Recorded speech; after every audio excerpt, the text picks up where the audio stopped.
আর আজ হঠাৎ করে ডিভোর্স। যদি তুমি এই আংটিটা না নাও তাহলে এটা ফেলে দিও বা কাউকে দিয়ে দিও। আমি এটা আমার রবার্টকে অপছন্দ করতাম। ও সবসময় মেয়েদেরকে হ্যারাস করতো, সবাই ওকে ভয় পেত, কিন্তু আপনি ওকে পুরো দমিয়ে দিলেন। এটা প্রয়োজন ছিল। এই নিন, এটা আপনার। পছন্দ হয়নি? এরকম একটা দামি জিনিস কার না পছন্দ হবে। আসলে এই গিফটের মূল্য 200 মিলিয়ন। একজন দেশের নাগরিক হিসেবে আমায় অন্তত 40 মিলিয়ন ইনকাম ট্যাক্স দিতে হবে। আমি এটা অ্যাফোর্ড করতে পারবো না। এটাই কোনো সন্দেহ নেই যে তুমি আমাদের বেস্ট ইন্টার্ন, কিন্তু তোমার অ্যাকাউন্টিংও দারুণ। স্যার, আপনি এটা ফিরিয়ে নিন। আসলে এই আংটিটা আমার পরিবার আমার স্ত্রীর জন্য পাঠিয়েছিল, কিন্তু আমি ঠিক করেছি ওকে ডিভোর্স দেবো।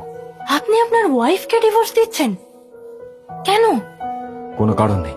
ধরে নাও আমরা একে অপরের জন্য না। কিন্তু স্যার সবসময় তার স্ত্রীকে নিয়ে ভাবতেন, আর আজ হঠাৎ করে ডিভোর্স। যদি তুমি এই আংটিটা না নাও তাহলে এটা ফেলে দিও বা কাউকে দিয়ে দিও। আমি এটা পারবো না। এটা আমার কাছেই থাক, যখন দরকার পড়বে চেয়ে নেবেন। সময় এসে গেছে সব ঠিক করার। একটা ফোন করতে হবে।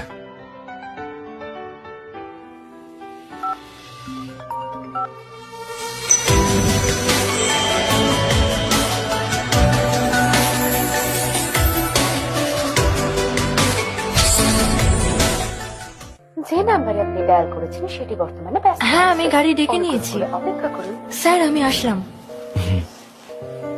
আমি জানি ও আমার বউ নয়, তাহলে আমি কেন বারবার এই কথাটাই ভাবি?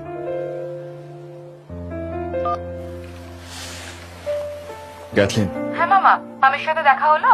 কোথায় তোমার মা? কি, তোমার সাথে দেখা হয়নি? আরে ওর অন্য বর আছে। কি ভুলভাল কথা বলছো? অলিভিয়া এরকম মেয়ে নয়, ও এরকম করতেই পারে না। বাজ কথা বলো না, তোমার কোথাও একটা ভুল হচ্ছে।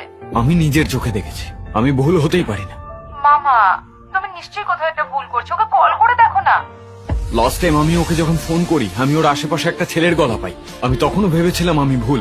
গতকাল যখন আমি আশা করে গিফট নিয়ে ওর সাথে দেখা করতে যাই, দেখি ও একজনের সাথে বেশ ভালোই আছে, তার উপরে ও প্রেগনেন্ট। না, এটা অসম্ভব। কোনো কিছুই অসম্ভব না ক্যাথলিন।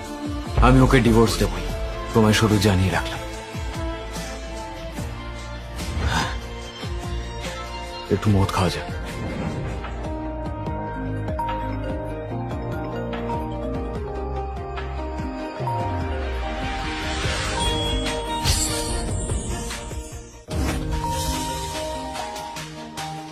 Hello sir.